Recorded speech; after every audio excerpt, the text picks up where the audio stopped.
পা, গুরু কৃপা। গুরুর পা কটা? কটা পা? গুরুর পা কটা? বলে দিচ্ছি শুনুন। গুরুর পা হলো তিনটে। গুরু চিনবেন কি করে? যার তিনটে পা তিনি হলেন গুরু। আপনি বলতে পারেন এরকম গুরু কেউ আছে? হ্যাঁ, এরকম গুরু আছে। গুরু মাত্র তিনটে পা হবে, আর যার তিনটে পা সে হচ্ছে পরম গুরু। সে হচ্ছে পরম গুরু। যার দুটো পা সে কিন্তু গরু নয়, যার চারটে পা সে কিন্তু গরু নয়, এই গুরু নয়। হ্যাঁ, গুরু কাকে বলে? তিনটে পা যা গুরু বলে তার। একে চন্দ্র, দুয়ে পক্ষ, তিনে নেত্র। মানুষ কাকে বলে? যার তিনটে চোখ। দুটো চোখ হলে তার মানুষ বলে না। যার তিনটে চোখ তাকে বলে মানুষ। আপনি বলতে পারেন আপনি কি অদ্ভুত অদ্ভুত কথা বলছেন। গুরুর তিনটে পা, তিনটে চোখে মানুষ। তিনটে চোখ কার? আমাদের তো দুটো চোখ। বললে আরেকটা আছে। কোনটা? যে দূর দৃষ্টি দিয়ে দেখে, সত্যের সূচনা যে মিথ্যা দিয়ে করে, তিনি হলেন মানুষ। কল্পনার আর এক নাম মিথ্যা। কল্পনা অস্তিত্ববিহীন কল্পনা, বাস্তবে সে কখনো সত্যি না। কিন্তু আমরা যদি ঘর করতে যাই জমিতে, সেই জায়গায় দাঁড়িয়ে আগে ঘরের কল্পনা করি, ঘরটা আমার কেমন হবে। একে বলে দূরদৃষ্টি। এখান থেকে আপনি হসপিটাল মোড়ে গিয়ে বাড়ি করে থাকবেন, বাড়ি করার আগে কিন্তু মনে মনে চিন্তা করবেন। এই চিন্তাকে বলে, যে চিন্তাবান ব্যক্তি তাকে বলে দূরদৃষ্টি। সবাই যেখানে খারাপ দেখতে পায়, দূরদৃষ্টিওয়ালা মানুষ সেখানে খারাপ দেখে না। সবাই যেখানে খারাপ দেখে, দূরদৃষ্টিওয়ালা মানুষ সেখানে ভালোটা খুঁজে নেয় আর খারাপটা বাদ দিয়ে দেয়। তাই তিন পা হলো ভগবান। বুঝবো কি করে? বললে শোনো, যে গুরু দুপা দিয়ে আসে, দুপা দিয়ে চলে যায়, আর যাওয়ার সময় নাভি থেকে একটা পা বের করে শিষ্যকে দিয়ে যায়। এই দুটো পা আমার জন্যে, কিন্তু নাভির পা বের করে আমি দিলাম, এই পাটা শুধু তোর জন্যে। ছিল ভক্ত বলি, শোনো তার কথা দু চারটে বলি। ভগবান ছিল নারায়ণ, দর্শন দিল হয়ে ছোট্ট বামন। এলো দুপায়, কিন্তু যাওয়ার সময় নাভি থেকে আরেকটা পা বের করে দেয়। বলে ওরে বলি, তোরে বলি, কৃপা করার জন্যে আরেকটা পা আমি বের করে দিলাম তোর। এই কৃপা নিয়ে বল স্বর্গে যাবি, মূর্খ নিয়ে না অতলে যাবি। পণ্ডিত নিয়ে বলি বলে, মূর্খে নিয়ে আমি বাস করব না। মূর্খ নিয়ে যে করে বাস, তার জীবন হয় সর্বনাশ। পণ্ডিত নিয়ে যে করে বাস, নিতাই গৌর হরি বল, তার জীবন হয় জ্যোতি প্রকাশ। তাই হাতে হাত চেপে রেখে গুরু কৃপা করো, কৃপা করো, কৃপা করো, কৃপা করো, কৃপা কৃপা কৃপা কৃপা কৃপা কৃপা কৃপা কৃপা করো। কে ভক্ত? বলে ওই মরতে তাকিয়ে দেখো, ওই হলো ভক্ত। ওই ভক্ত বিপদে পড়েছে, ওকে রক্ষা করা লাগবে। আচ্ছা, ওর গলায় তো মালা নেই, ওর গলায় তো কোনো চিহ্নই নেই, ওর মাথায় তো কোনো চিহ্ন নেই, ও মন্ত্র জানে না, পূজা জানে না, পাঠ জানে না, আর তুমি বলছো ও তোমার ভক্ত। ভালো করে শোনো কথাগুলো।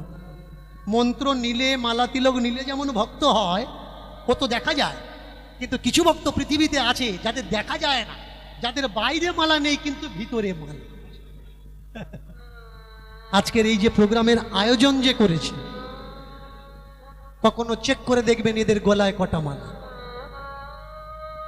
স্বামী বিবেকানন্দ, এমন কোনো কীর্তনিয়া নেই যে স্বামী বিবেকানন্দ রামকৃষ্ণের কথা স্টেজে দাঁড়িয়ে বলে না। তাদের গলা চেক করবেন, তাদের গলায় কটা মালা। তাদের চেক করবেন, তাদের সর্বাঙ্গে কটা জায়গায় তিলক সেবা করা আছে। অনেকে আমায় বলে, বাবা আপনি কি মালা তিলক সহ্য করতে পারেন না? আমি বলি মালা তিলক আমি সহ্য করতে পারি, যারা অসহ্য লোক মালা তিলক নেয় তাদের আমি সহ্য করতে পারি। ভালো লোক মালা তিলক নেয়, সে যেই জাতের হোক না কেন তার পাদস্পর্শ করে আমি কোটি নমন করি। কিন্তু যে অসভ্য ভালো সেজে ঘুরছে এদের আমি পছন্দ করি না। প্রেম সে বলো নিতাই গৌর হরি হরি হরি বল। তাকিয়ে দেখুন, এই জায়গায় ভগবান পরীক্ষা দিলেন ভক্তকে। কি পরীক্ষা? ভগবান বললে আমাকে ডাকার জন্য সাজার দরকার নেই, তোমরা ভালো করে শোনো, আমাতে মনটুকু রাখলেই হবে। কিরকম? তাহলে যারা বলছে বাড়ি ছাড়া লাগবে তবে আমাকে পাবে, যারা বলছে ত্যাগ দেওয়া লাগবে তবে আমাকে পাবে, যারা বলছে সংসার সুখ ছেড়ে দাও তবেই আমাকে পাবে, তাহলে এরা কি মিথ্যে বলছে? অবশ্যই কোথাও না কোথাও মিথ্যে কথা বলছে। এক বাবাজির সঙ্গে আমার দেখা হলো, আমাকে বলছে ঠাকুর আপনি সংসারী? আমি বললাম আমি সংসারী। বললে সংসার এত কিছু জানেন, তা আবার সংসার করলেন কি করে? সংসার বিষম আপনি জানেন না, আবার সংসারের ভিতরে ঢুকলেন, জ্বালায় যন্ত্রণায় ঢুকলেন, আপনি জানেন না সংসার নরকের একটা জায়গা। আমি বললাম আমি জানি, আপনি জানেন না। স্কুলের নাম বলো। এই আধার কার্ড করতে গেছো, বলা লাগেনি বাবার নাম কি, দেওয়া লেগেছে। রেশন কার্ড করতে গেছো, বলা লাগেনি বাবার নাম কি।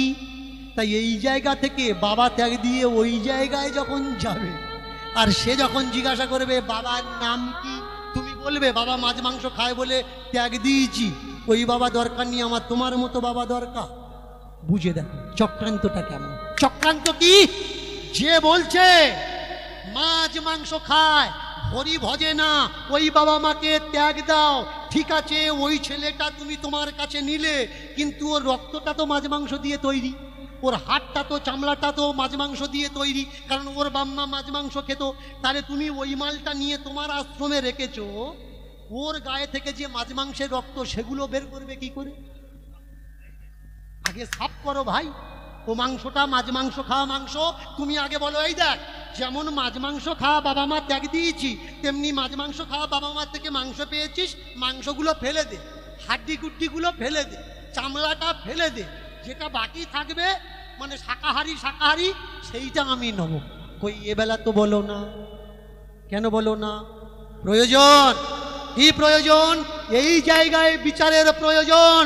তত্ত্ব বললেন, শাস্ত্র বললেন, শোনো মন দিয়ে, ৩৫০০-এরও বেশি ফালতু ধর্মগ্রন্থ হিন্দুদের সনাতন ধর্মগ্রন্থ নষ্ট করার জন্য লেখা হয়েছে মোগল, পাঠান আর ইংরেজদের সময়কালে। আমরা বুঝলাম না, সেই সব বইগুলো মনে করলাম এগুলো হিন্দুদের ধর্মগ্রন্থ, আমরা মাথায় নিয়ে নাচানাচি করছি, লাফালাফি করছি, আর বলছি বইয়ে লেখা আছে, বইয়ে লেখা আছে, বইয়ে লেখা আছে। ভাই বইয়ে লেখা আছে বলে ওটা সত্যি কথা? বইয়ে লেখা আছে রাহু চন্দ্র গ্রাস করছে, রাহু সূর্য গ্রাস করছে, এটা সত্যি কথা? ও তো বইয়ে লেখা আছে। বইয়ে তো লেখা আছে সতীদাহ প্রথা, যারা না হয় বই পড়ে না অজ্ঞানী, তারা সতীদাহ প্রথা তুলে দিল। তোমরা তো ভাই বই পড়ো, ধর্মগ্রন্থ পড়ো, তা তোমাদের মা বোনগুলো পড়াও না দেখি কিরম পড়াতে পারো, কিরম বইয়ের কথা মানতে পারো, তবে তো বলবো যে তোমরা গ্রন্থকে বিশ্বাস করো, বইকে বিশ্বাস করো। তোমরা বললে ওরা তুলে দিয়েছে তাহলে আমরাও তুলে দিই। কেন ভাই আমরাও তুলে দেবো? তোমরা তো ধর্মগ্রন্থ মেনে চলো, তাহলে সেই ধর্মগ্রন্থগুলো মানো। কেন সংসারিক মানুষকে তোমরা গালাগালি করছো? শোনো আজকের মন দিয়ে, এই যে সংসার কি? সংসার তৈরি করেছে ভগবান, সংসার তৈরি করেছে মহামানব, সংসার তৈরি করেছে শিক্ষিত সমাজ, সংসার তৈরি করেছে বিজ্ঞান, সংসার তৈরি করেছে সৃষ্টি, সংসার তৈরি করেছে স্রষ্টাকে। সংসার যদি না থাকতো পৃথিবীতে কিচ্ছু থাকতো না। তাই বামা খ্যাপা থেকে আরম্ভ করে যতগুলো মায়ের ভক্ত, শ্যামা প্রসাদ থেকে আরম্ভ করে, তারা প্রত্যেকেই বলেছে সংসার ধর্ম বড় ধর্ম, তাই পারি না ছেড়ে যেতে। এ হলো সংসার, এ ছেড়েছো তো মরেছো। আপনি বুঝতে পারলেন না, আর একটা সহজ উপমা দিয়ে বোঝাচ্ছি। কিরকম? এক ব্যক্তি তার জমি খেতে কাজ করাবে, ধান লাগাবে, সবজি লাগাবে, 50 জন কিষান ধরেছে। 50 জন কিষান যখন ধরেছে, জমি খেতে লাগিয়ে দিয়ে সে বাড়িতে চলে গেছে।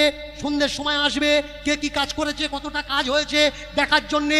এইবার কিছু লোক বলছে যিনি আমাদের কাজে লাগিয়েছেন ইনি আমাদের অন্নদাতা, ইনি না থাকলে আমরা বাঁচতাম না, আমরা কাজ করব না, আমরা শুধু তার নাম জপ করব, আমরা তার নাম বসে বসে চোখ বন্ধ করে তার ছবি ধ্যান করব। সন্ধে হয়ে গেল, কিছু লোক জমি খেতে কাজ করেছে আর কিছু লোক চোখ বন্ধ করে তার ধ্যান করেছে, তার নাম জপ করেছে। জমির মালিক সন্ধ্যার সময় এসে দেখছে যতটুকু কাজ হওয়ার দরকার ততটুকু হয়নি। এইবার যারা কাজ করেছে তাদের বলছে কাজ হয়নি কেন? বললে কিছু করেছে আর কিছু লোক বসে তোমার চিন্তা করেছে, তোমার মালা নিয়ে তোমার নামগুলো জপ করেছে। এইবার যারা জপ করেছে তারা বলছে অন্নদাতা আপনি এসছেন, আপনি আমাদের পরম পিতা, আপনি না থাকলে আমাদের সংসার থাকতো না, আপনার ইনকামে তবে আমরা খাই, আপনি টাকা দিলে তবে আমাদের সংসার চলে। বলুন তো ওই জমির মালিক যে তুমি কাজ করনি, শুধু তার নাম জপ করেছো আর তাকে ডেকেছো, তার ছবি কল্পনা করেছো, তার পরের দিন কি ও তোমার কাজে ডাকবে? ও বলবে ভাই তোর মতো লোক দরকার নেই, তুই অন্যজনার চিন্তা বসে বসে কর, আমার কাজের লোক ডাকবে, আমার কাজের লোক দরকার। চিন্তা করুন পৃথিবীতে এসছেন কেন? চিন্তা করার জন্যে? চিন্তা করার জন্যে নয়, কর্ম করার জন্যে এসছেন। কর্ম কি? কর্মই কর্ম, কর্মই ধর্ম, ধর্মই কর্ম, কর্মই ধর্ম। ধর্ম করো, কর্ম করো, কর্ম করো, ধর্ম করো। এবার বেছে নেওয়া লাগবে আপনার ধর্ম কোনটা, আপনার কর্ম কোনটা। যদি চোখ বন্ধ করে চিন্তাই করার হতো তাহলে যখন আমার শরীর ছিল না আবার আমি শরীর কেন পেলাম? তার কথা চিন্তা করার জন্যে হ্যাঁ করো, কিন্তু চিন্তার সঙ্গে সঙ্গে কর্মটাও করো।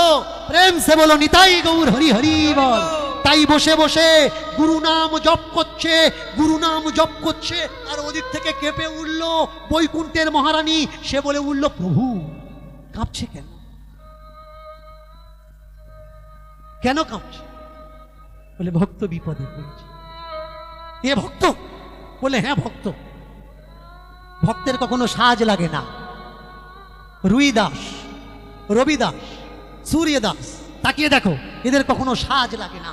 আগে ভক্ত হতে গেলে 2-4 টাকা, 10 টাকা, 20 টাকা, 30 টাকা, 150 টাকা, 200 টাকা খরচা করো, ভক্ত হয়ে যাবে। কিন্তু মানুষ হতে গেলে টাইম লাগে। ভক্ত হওয়ার দরকার ভাই, করজোড় করে বলছি, মানুষ হও, আপনি আপ উদ্ধার হয়ে যাবে। এ জন্মটা কি? এ জন্মটাই হলো মনুষ্য জন্ম। তাহলে মনুষ্য জন্ম নিয়েছি, ভক্ত হওয়ার জন্য ছুটপাট করছি, কিন্তু মানুষ হওয়ার প্রচেষ্টা করি। আমরা কেউ মানুষ হওয়ার কেন চেষ্টা করছি না? আয়নার সামনে দাঁড়িয়ে আমি বলছি হ্যাঁ আমি মানুষ, কিন্তু গ্রামের মানুষ আমায় একবার বলল না যে হ্যাঁ আমি মানুষ। তাহলে আগে মানুষ হওয়ার দরকার, মানুষ না হলে কিছু হবে না। রানা প্রতাপ এসেছেন, এসে বলে এই কে আছিস, কে আছিস, নিয়ে আয়, ওকে বিচার হবে। একটা আসন দিয়েছে, মহারানা প্রতাপ বসেছে, আর কোনো ভয় নেই। দেবা দেবা জানে মরতে যখন হবে তা ভয় করে কি করব? যদি রক্ষা করে করবে, না করে না করবে। বলে এক কাজ কর দেবা, কালকের জল কে খেয়েছে? বলে ভগবান খেয়েছে। মালায় কার মাথার চুল ছিল? ভগবানের মাথার চুল ছিল। বলে কে আছিস, সারা শিবের কর, এর জিপটা টেনে ছিঁড়ে ফেল। একজন উঠে ওর ওপর থেকে বলে উঠল মহারাজ বলছে যখন ভগবান খেয়েছে, ভগবানের মাথার চুল মালায় ছিল, ভগবানের মাথার চুল সাদা হয়ে গেছে, তা একবার মন্দিরটা খুলে দেখা হোক না ভগবানের চুল সাদা হয়ে গেছে কিনা। ক্ষমা ভিক্ষা চেয়ে মন্দির থেকে বাইরে এসছে। বাইরে দরজার বাইরে দেয়াল হেলান দিয়ে বসেছিল দেবা। এ ভাবছে আমি আর বাঁচব, মন্দির থেকে সত্যটা দেখে এসছে, তাহলে আমাকে কি আর বাঁচাবে? রাজা লম্বা হয়ে শুয়ে পড়ে দেবার দুটো পা জড়িয়ে ধরে, देवा तू सच में देवा ही है। मैं सोचा था कि तू झूठा है, पर तू झूठा नहीं है, तू सच्ची देवता है, तू है। इसलिए भगवान ने प्रमाण कर दिया कि तू झूठा नहीं है, मैं झूठा हूं। देवा आज से ये मंदिर मैं दे दिया, तुझको ही दे दिया, तू पूजा कर, जैसा मर्जी, जैसा खुशी, जैसा चाहे तू कर, पर हम लोग यहाँ नहीं आए। देवा दाड़िয়েছেন মন্দিরের দরজায়, ভগবান বাঁচিয়ে দিন। प्रेम से बोलो भक्तवत्सल भगवान की जय, भक्तवत्सल भगवान की जय, भक्तवत्सल भगवान की जय। ভগবান ভক্তের জন্য প্রমাণ দিলেন, আমি ছিলাম, আমি আছি, আমি থাকব। দেবা যতগুলো ভক্ত জুটেছিল তাদের সম্মুখে হাত বাড়িয়ে দিয়েছি। আমি যে মন্দির চালাবো, মন্দির চালানোর মতো আমার আর কিছু নেই। আজকের আপনারা যে বাড়িতে এসেছেন, যে বাড়িতে আমিও এসেছি, তার সুপুত্র তিনি বললেন, বাবা প্রোগ্রাম চালানোর ক্ষমতা আমার আছে, আমি একা চালিয়ে দিতে পারি, কিন্তু শুনেছি নাকি ভক্তের কাছ থেকে মাদুগিরি না করলে প্রোগ্রাম সম্পূর্ণ হয় না। তার এমন সকরণ করুণ হৃদয়ের করুণ চিন্তা আমি স্বাগত করি। তারা যাচ্ছে আপনাদের দরজায়, আপনারা যে যতটুকু পারবেন, যেভাবে পারবেন, দান নয়, ভক্ত কৃপা আপনারা এই পরিবারের উপরে করুন, যেন আগত দিনে প্রতি বৎসরের ন্যায় এমন মহাযজ্ঞ মহাকীর্তন হতে থাকে, আর আপনাদের মতো পরম প্রেমময় ভক্ত এখানে যেন লাখো লাখো এসে পৌঁছাতে পারে। প্রেম সে বলুন নিতাই গৌর হরিবল, নিতাই গৌর হরিবল, নিতাই গৌর হরিবল। দেবা ভগবানকে বলছেন, ভগবান, ও ভগবান, আজকে তুমি প্রমাণ করে দিলে যে তুমি আছো, আর ভক্তের জন্যে তুমি কিছু ভি করতে পারো। তাই ভগবান আমি তোমায় আমি বলবো, কি বলবো জানো? আমি ধন্য হলাম ওই চরণে তোমার কৃপা পেয়ে, তোমার কৃপা পেয়ে ধন্য হলাম চরণে তোমার কৃপা পেয়ে। ধারণ করতে পারবে না। যারা কপালে তিলক সেবা করেছো, সে যে কোনোই তিলক, যে কোনোই টিকা হোক, সে তুলসী তলার মাটিও হোক বা বাবা মার পায়ের তলার ধুলোও হোক, যা কিছু সেবা করেছো, কপালে নিয়েছো, এটা গত জন্মের পুণ্য যদি না থাকে তোমার কপালে উঠবে না, জুটবে না। যারা নিয়েছে তাদেরকে স্বাগত করো, তাদেরকে কখনো নিন্দা করো না, কিন্তু যারা নেয়নি তাদেরকে অনুপ্রাণিত করো, সে যে কোনো মালা হোক। হিন্দু সমাজে আমরা যখন জন্মগ্রহণ করেছি, হিন্দু পূজা আচার বিচার আমাদের মেনে চলার দরকার। আপনি বলবেন বাবা তিলক নিতে লজ্জা করে আমার, যাদের লজ্জা করে না এটা গত জন্মের সৌভাগ্য সুকৃতি।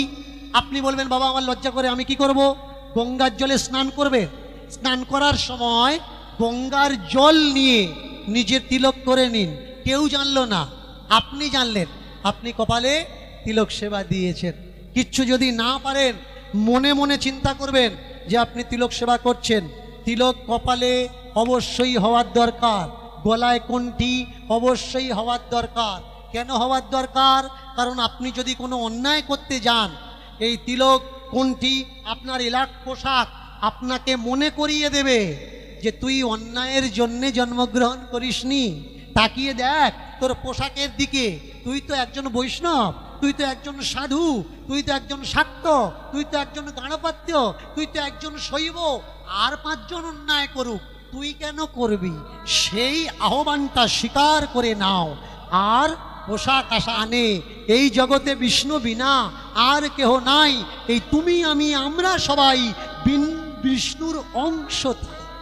আমাদের প্রত্যেকের মধ্যে বিষ্ণু। অনেকের মনে সংশয়, দুর্যোধন বোধহয় ভগবানের শত্রু, কংস বোধহয় ভগবানের শত্রু, বোধহয় ভগবানের শত্রু রাবণ। না ভাই, ওরা এলো আমাদের মাঝখানে একটা নাটক করে গেল, আমরা কেউ বুঝতে পারলাম। এটা হলো ভগবান আর ভগবানের দলবল নিয়ে ওরা একটা নাটক করেছে। কি নাটক? এই নাটকের মাধ্যমে আমাদের শিক্ষা দিয়েছে যে তোমাদের কিভাবে চলার দরকার। তার ভিতরে সংসারিক মানুষ যারা, তাদের জানতে হবে কুরুক্ষেত্রের কিছু বিষয়। কুরুক্ষেত্রের বিষয় যদি আমরা কিছু জ্ঞান রাখি, তাহলে এই জীবনে আমাদের কিছু করা লাগবে না, ওতেই আমাদের চৈতন্য হয়ে যাবে। আপনি বলবেন বাবা কেমন?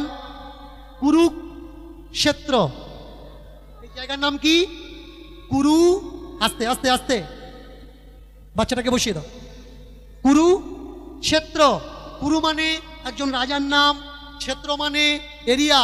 যারা আপনারা মহাভারত পড়েন একটু দয়া করে বলবেন কুরুক্ষেত্রের অরিজিনাল আসল নাম কি, একটু বলবেন, বললে আনন্দ পাবো। আজকে রাত অনেক হয়ে গেছে, কেমন? তো আমি বলে দিচ্ছি, শুনুন মন দিয়ে। কুরুক্ষেত্রের প্রথম নাম ছিল সমন্ত পঞ্চক। কুরুক্ষেত্রের অরিজিনাল নাম হচ্ছে সমন্ত পঞ্চক। বলতে গেলে অনেক ঘটনা বেড়ে যাবে, আমি শর্টকাটে বলে দিচ্ছি। তারপরে এই জায়গার নাম হয় বল্লুকার মাঠ। আপনারা যারা মনসার পাঁচালী ভাসান গান শোনেন তো? ভগবান শিব বলুন তো কোথায় চাষ করতে এসেছিল? বল্লুকার মাঠ। এই সেই বল্লুকার মাঠ। এমনি এমনি ভগবান শ্রীকৃষ্ণ কুরুক্ষেত্রকে বেছে নেন। কেন বেছেছেন? এই কুরু নামে এক রাজা ছিলেন, তিনি এই জায়গাটা কর্ষণ করতেন। ইন্দ্র দেখলেন এই কর্ষণের সাধনায় এ যদি ইন্দ্রিয় হয়ে যায়, স্বর্গের রাজা হয়ে যায়, তাহলে আমি কি করব? এলেন রফা করতে, বললেন কুরু কি চাও বলো, কেন কর্ষণ করছো এই সাধন ভূমি, যজ্ঞভূমি? কুরু বলে উঠলে যে এই ভূমিতে যে আসবে সে স্বর্গে যাবে। বললে এক কাজ করো, অন্য বর চাও। বললে না। চলে গেল, আবার কর্ষণ করছে, ইন্দ্র আবার এসছে, বলো কি বর চাই? বললে যে এই ভূমিতে আসবে সে স্বর্গে যাবে। বললো এবার দেওয়া যাবে না, অন্য বর চাও। সাধনা করতে করতে অনেক সাধনা করে ফেলেছে, আবার ইন্দ্র এসছে, এসে বললে কুরু কর্ষণ বন্ধ করো, কি বর চাও? বললে এই মাটিতে যে আসবে সে স্বর্গে যাবে। বললে শোনো, তোমার কথা থাক, আমার কথা থাক, একটা মধ্যস্থি হোক। কি মধ্যস্থি? এই মাটিতে যে আসবে সে স্বর্গে যাবে না, এই মাটিতে যে মরবে সে স্বর্গে। সে যে করেই মরে মরুক, যুদ্ধ করে, ঝগড়া করে, মারপিট করে, যাই করে মরে মরুক, সে যত পাপী হোক না কেন সে স্বর্গে যাবে। তাই ভগবান শ্রীকৃষ্ণ এই জায়গাটা নির্ণয় করেছিলেন যে তোমরা কে কি পুণ্য করেছো ও দিয়ে কোনো মতলব নেই, যুদ্ধ কুরুক্ষেত্রেই হবে। আর কুরুক্ষেত্রে যদি যুদ্ধ হয়, যেই মরুক না কেন সে স্বর্গে চলে যাবে। প্রেম সে বলুন নিতাই গৌর হরি বল, নিতাই গৌর হরি বল।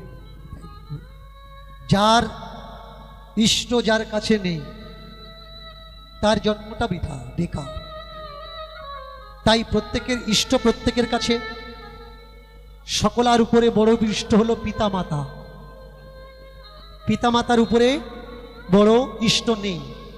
আজকের আমি সময় পেলাম না যে পিতামাতা কত বড় ইষ্ট বলার জন্য, তবুও ছোট্ট করে একটু বলছি, যদি বুঝতে পারেন বুঝে নেবেন। আপনার হাত ভেঙে গেল, আপনার পা ভেঙে গেল, আপনার মাথা যন্ত্রণা হচ্ছে, আপনার কোমর ব্যথা হচ্ছে, বলুন তো কার মন আগে কাঁদে? আপনি 10 বছর মন্দিরে সেবা করছেন ভগবানের, আপনার হাঁটু প্রচণ্ড যন্ত্রণা হচ্ছে, মাথা প্রচণ্ড যন্ত্রণা হচ্ছে, ঠকঠক করে কাঁপছেন, আজকের মন্দিরে যেতে পারলেন না। ভগবান, মন্দিরের ভগবান এসে বলে যে 10 বছর সেবা করছিস, আজকের কেন আসতে পারলি না? তোর জ্বর হয়েছে, ঠিক আছে, তুই আমার এতদিন সেবা করেছিস, আজকের আমি তোর সেবা করি? বলে না। তোমার যদি ব্যথা লাগে, সেই ব্যথায় আগে কাঁদে কে? বাবা মা। তাই পৃথিবীতে যারা বাবা মাকে দুঃখ দেয় তাদের মতো আহামক আর পৃথিবীতে নেই। ভাই, আমরা বাড়িতে কুকুর পালি, ছাগল পালি, গরু পালি, বাবা মা আমাদের পেলেছে। যদি বাবা মাকে ঘৃণাই করি, ভাববো একটা চাকর পালছি, তাতে কি আছে? চাকর যদি খেত অসুবিধা তো হতো না। ভাববো একটা চাকর আমি রেখেছি। কিন্তু বাবা মাকে কখনো বাড়ির থেকে তাড়িয়ে দিও না। বাবা মাই হলো পরমিষ্ট। যারা বলে যে বাবা ওই তো আমাদের গ্রামের ও বাবা মাকে তাড়িয়ে দিয়েছে, বেশ সুখে আছে, অপেক্ষা করে, যেদিন ওর ছেলে ওকে তাড়িয়ে দেবে সেদিন তুমি আমাকে এসে বলো যে ও কত সুখে আছে। যা করবে পৃথিবীতে এসে তুমি, তোমার পরের জেনারেশন তাই করবে। তোমার ছেলেকে, তোমার ছেলে হলো তোমার ছায়া। তুমি যদি হাত তোলো, পিছনে দেখবে তোমার ছায়াটাও হাত তুলছে। তুমি যদি তোমার বাবা মাকে মৃত্যু পর্যন্ত সেবা করো, তোমার ছেলে, তোমার মেয়ে তোমাকে মৃত্যু পর্যন্ত সেবা করবে, তা না হলে করবে না। নিতাই গৌর প্রেমানন্দে হরি হরি বল। তাই হে প্রভু, আজকের আসরের অন্তিম একটা ভজন, এই ভজন গেয়ে আমরা মিলন করি। तुम बिना क्या जीना। দেখো দেখো কেমন পাগল ভক্ত উঠে দাঁড়িয়েছে। কারা কারা নাচবেন? কারা কারা হরিনামে নাচবেন? বসে বসে নাচবেন? দাঁড়িয়ে দাঁড়িয়ে কেমন কারোর যেন ডিস্টার্ব না হয়। तुम बिना क्या जीना ऐ मेरे नाम, बिना क्या जीना ऐ मेरे माँ, ऐ मेरे माँ। तुम बिना क्या जीना ऐ मेरे नाथ, ऐ मेरे नाथ। तुम बिना क्या जीना ओ मेरे माँ, ओ मेरे माँ। जब जाऊं परलो अंतिम सांस मेरी अंतिम सांस, उस दिन आकर देना मेरे साथ, देना मेरे साथ।